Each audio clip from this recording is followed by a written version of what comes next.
暁ワイナリーのオーナーディルック。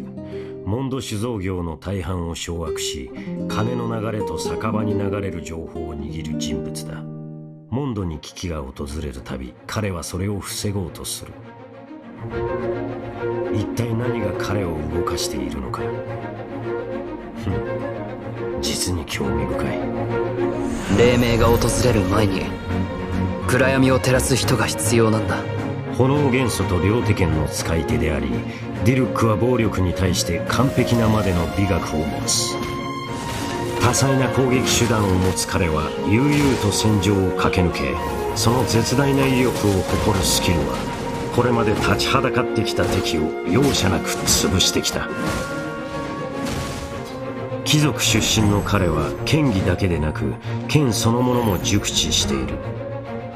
彼の言葉に耳を傾ければ、両手剣を鍛造する際鉱石が一部変換されることだろう。きっと冒険の大きな助けとなるはずだ。ディルックの通常攻撃は最大4段の剣技で、4段目にはノックバック効果がある。攻撃ボタンを長押しするとスタミナを消費することで連撃を放つ。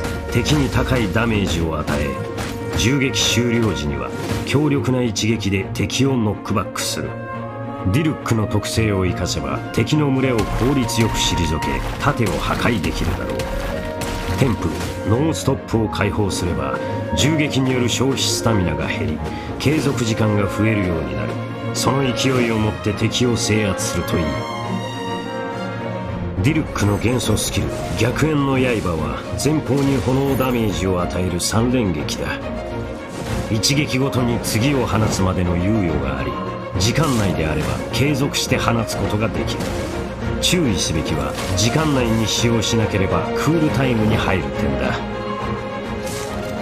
通常攻撃の合間に逆縁の刃を使用することで機敏に立ち回りつつ攻撃し、敵の猛攻を回避するといい。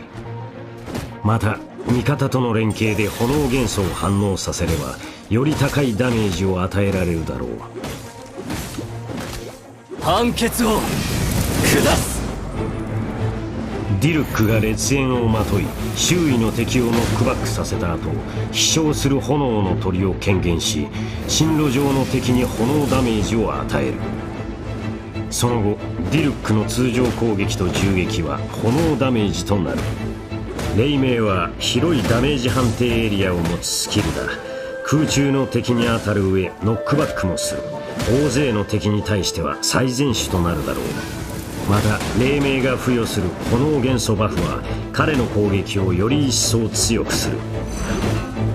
さらにテンプ、妖竜の翼を解放すれば黎明のバフ継続時間と炎元素の威力が強化される。